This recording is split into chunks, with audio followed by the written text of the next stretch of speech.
Madeline, I'm going to start with you. Um, there's no going back to normal right now when it comes to this whole situation. I mean, this is a pandemic of no of the likes we've never seen before, not to sound like Donald Trump, but you're there on the ground. Let's start talking about the most vulnerable for a second, the homeless people and everything that's going on. What are you witnessing there? Are they getting enough help, more help, not suitable? Just give us the macro, Madeline, of what you're seeing on the ground. Yeah, so I recently moved into a house full of frontlines organizers. We are aiming to do direct frontlines community involvement and some volunteer work that other folks are feeling fearful to do.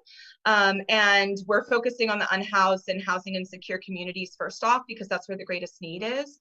Unfortunately, our unhoused community members have seen a dramatic drop in available resources to them. A lot of their programs, their soup kitchens that they're used to relying on hot cooked meals, their showers that they're used to being able to take at their local gym or YMCA, these resources have been closed off to them.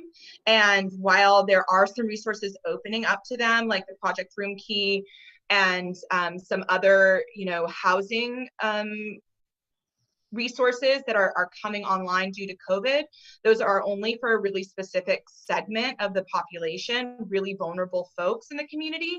So a lot of our unhoused relatives are really on the brink. They no longer have access to sanitation. They no longer have access to their shelters. They no longer have access to their typical food supply. So we're really having to get creative about how we meet those needs.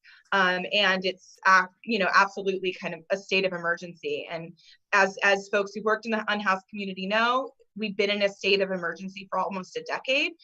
So this is, quite an escalation of that.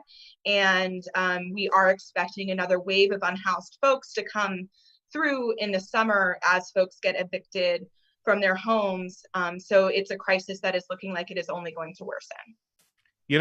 It's kind of crazy when I saw Gavin Newsom on TV talking about, oh, we're going to do this for the homeless. Oh, we're going to do that. It's like, listen, this has been a national emergency as far as I'm concerned, a state emergency for a long time. And with the CARES Act and all these handouts, we're actually just printing out money. We're making what I call fugazi money to help people out in these situations of crisis. So even though I'm kind of hoping for the best help out there, Madeline, it's kind of upsetting to see now that it comes to a pandemic to realize that we have a serious crisis on the street now with a lot of homeless people that we should be taking care of anyways, and we shouldn't be waiting for a pandemic to come around to really kick us in the butt. Have you noticed a lot of people, anybody from the homeless community, getting actually the coronavirus and having been take off, or have you known of any situation? There certainly have been some situations of shelters having outbreaks. And what I've heard across the board is existing shelter and housing opportunities are pretty much capped, right? They're trying to just deal with the residents they have already and aren't able to intake anyone new. And even with the residents they have, there is a lot of close quarters, a lot of inability, right? Being able to social distance is truly a privilege. And so one thing about being a vulnerable community is inability to social distance, et cetera. So the resources out there are kind of being capped. And then folks who are used to more, food banks, et cetera, are having those typical supply chains being broken for them. So a lot of people are out there hungry, thirsty. As far as active COVID patients, we know that they've been in the shelters. The folks on the streets themselves are going widely untested. So we have really no idea of the scale of the outbreak within the unhoused community for folks who are on the streets. And I don't specifically know of any unhoused testing initiatives. I hope that there is one going on, but I, as an activist on the ground, haven't heard of one. Wow. I mean, it can be outbreak city there. That's some scary things. Angel, Yeah. You're on the ground. Okay.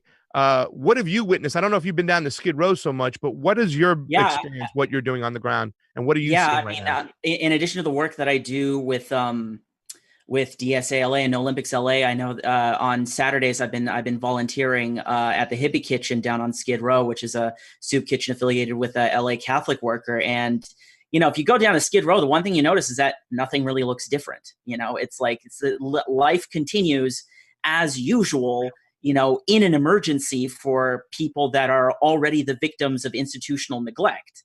I mean, we're in this particular crisis, in this moment, we're just seeing the logical results of just a system that has been of a situation that has been deteriorating for decades under a system of commodified housing. It's like last year a lot of groups were organizing around Proposition 10, which was to repeal the Costa-Hawkins Rental Act of 1997, which basically outlawed rent control statewide in California for the sake of, unless the city already had their own existing rent control laws.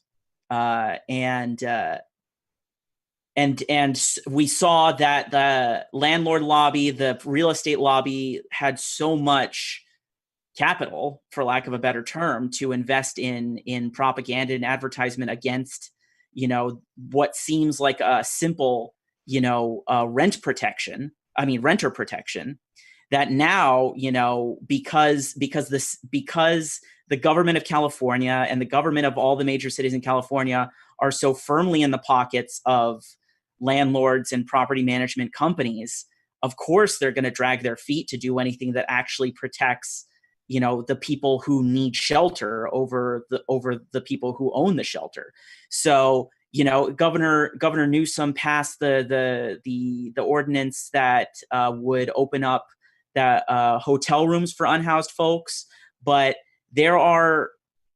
So I want to call attention to a houseless comrade named Devon, who, with the aid of some members of Street Watch LA, which is another project affiliated with DSA, actually seized a hotel room in the Ritz-Carlton in downtown LA, and then and tried to occupy it for 24 hours, but then ended up being arrested. And thankfully, he and the two other comrades that were arrested were released without bail. But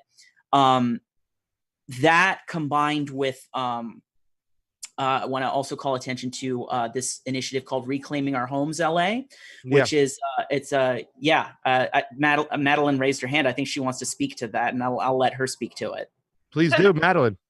No, thanks, Angel, for passing the mic. I just love that you're also involved with that and bringing up, calling people's awareness to Reclaim Our Homes LA.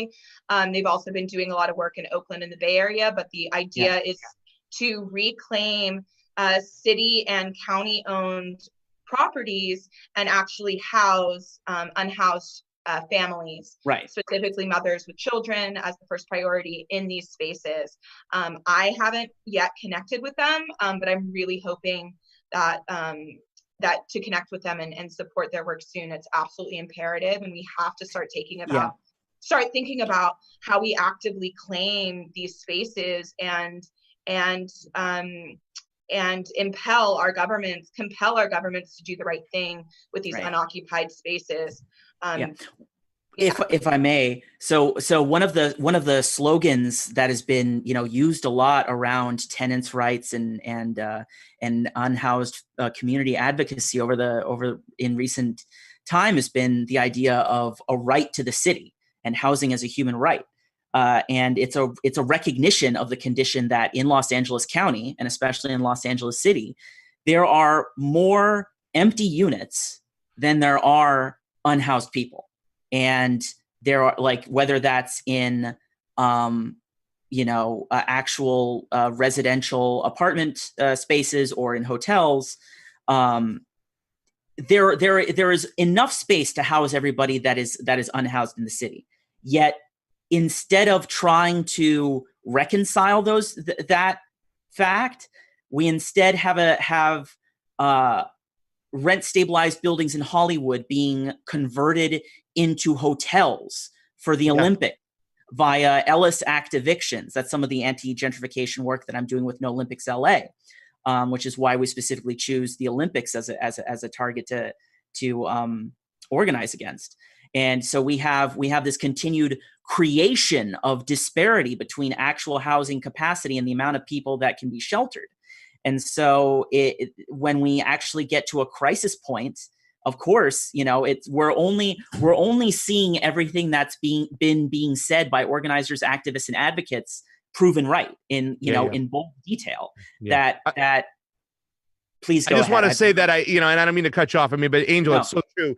It takes a pandemic to shine the flashlight about what you guys have been screaming about for so long. And I want to get into, we're talking about the issues with homeless people. We're talking about the issues with people, we have the available space and renting issues. But I think that after this pandemic, it's not just going to be the homeless people, who are going to be worried. The everyday people might move themselves into a homelessness because of the lag of the economy getting back and whatnot. But what do you all think?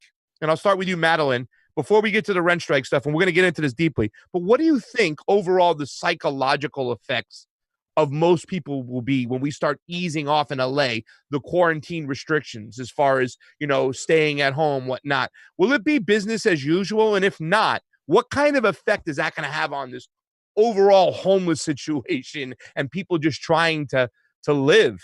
Go ahead, Madeline. Well, I think it's a pretty complex question to unpack. Unfortunately, the financial support that folks are getting, too many people are slipping through the cracks.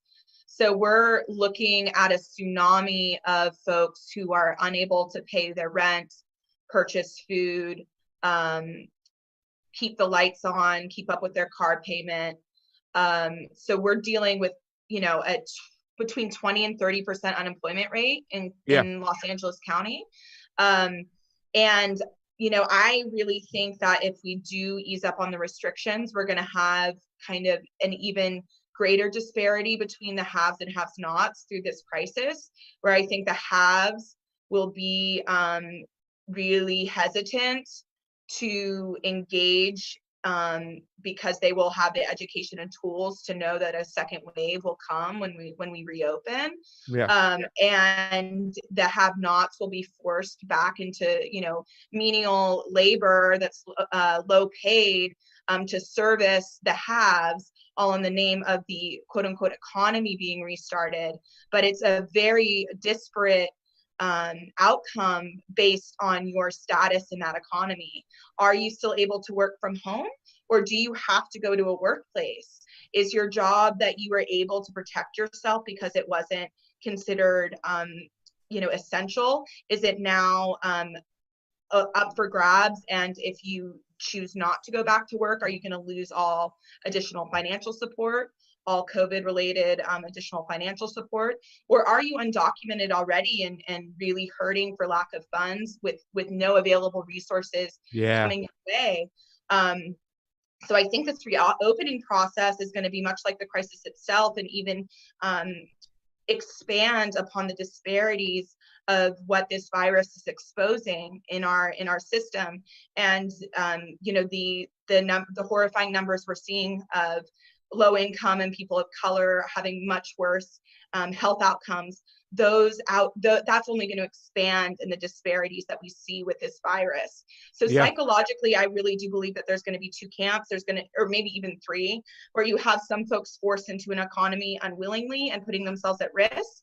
You have folks kind of protecting themselves and able to use the accoutrement of a gig economy to keep themselves relatively sequestered, folks delivering their groceries, etc. And then you have the folks who just kind of don't believe in any of it and will put themselves at risk kind of no matter what their status economically, just because they're hesitant to believe. But I definitely predict a strong second wave if we open too early. On the other hand, right, is the cure worse than the disease when you have a system that is so unprepared for the level of this crisis that you have folks starving, in our daily work when we're talking to unhoused relatives and bringing, small impact meals, 50 meals at a time, 30 meals at a time. People are thirsty, right? they're talking about water. That's how scarce the resources are out there, that a lot of times they want the water more than the food. So we're really dealing with a situation that is already very serious, and I expect to only escalate as we reopen, and based on our statuses within a system and our opportunities to engage resources. You can live without food for a couple of days. You can't live without water, and that's for sure. I think this whole pandemic is really it's the YOLOs, right? The only live once, though, and they're now like, holy shit, we can lose everything in a blink of an eye over here. We can lose our whole, our housing, whatever the case may be. This is going to change everything. Angel, I don't know about you, but as they slowly open up, I don't think I'm going to go out and eat in a restaurant for a long time. The reason why I find this question intriguing to you guys is because you guys are out there seeing people, you're protected and whatnot. I see the pictures of the mask and everything you're wearing. But what do you think it's going to be like, psychologically as we start to open up? I haven't been thinking a lot so much as like what will happen as like, from an ideological perspective, from an organizing perspective, like what should happen and what we should seize upon. And as we were talking, I was just thinking about in terms of like homelessness and like our like housed people's relationship psychologically to houselessness and the unhoused. Because we talk about homelessness, we talk about the homeless as very like abstract ideas, because they are literally marginalized from our daily interactions, from places of power. We don't see them, in the store. We don't see homeless people in the store. If we do, they're often like, asked to leave. We don't see them at city hall meetings. It's like we are ritually encouraged in day-to-day culture to think of homeless people as like not human, where to just think of them as just a phenomenon that happens because of personal failings or mental illness or irresponsibility. And we have an opportunity here where this crisis, I think, really is starting to illustrate to people in terms that materially impact them directly, where the class differences lie in current society. You either have the institutional protection and power and clout to insulate yourself from the effects of this crisis, or you don't. That is the class difference. Even if you might think of yourself as, a pretty secure middle class professional type, you might have been furloughed from your job, or in the case like myself, I have a pretty, decent middle-class job, but I've had friends, I had coworkers who were furloughed, and that means like even the people who are college educated and stuff now all of a sudden are in a position where their incomes are jeopardized, and they realize, oh shit, I don't own my home. I rent. I have all of these obligations to people who actually hold power over me. Thus, in terms of the actual societal hierarchy, I am definitely on the side of the oppressed and not the oppressor. And I have to start rethinking whether or not I should consciously participate in that kind of system. Super interesting, just to riff off that, Angel, is I think one of the classic problems of progress in America has been our lack of class consciousness, and the identity propagated by a very effective media that makes us all think that we're temporarily embarrassed millionaires rather than folks in a common class struggle. So I'm really interested in seeing how this crisis exposes class consciousness and hopefully brings more class solidarity to our movements. I think I got DSA and socialist on the show for sure as whatnot, because I think that with you guys, and I hear what you're saying, but I think people also have to realize those people who could be maybe end up like one of those homeless people, that we have to all realize that we are a lot closer than the oligarchs and the elites up tops making this rules. And that's the important thing, ladies and gentlemen, because in this CARES Act and all these other bills, what did our elected officials do? They gave all their money to their friends. They took care of themselves. They were very myopic about the situation. Everything they're doing for the working class and the homeless and the most exploited is very, very little. So this comes a time where we all come together, not the fact that we have to live, hey, man, I'm in a better class than this person down below. We have to all come together and stand like, guys, let's come together. And you see those people at the top? Let's go eat. Because what they just did in the middle of this pandemic was disgusting. Because we have to talk about a rent strike now, right? Because the way forward right now is, some of us have been given this unemployment money that's going to go for 4 months, right? So some of us get a little bit more money to stay at home than we would have gotten if we went to work. And we think that's all fine and dandy. So some of us might pay our rent.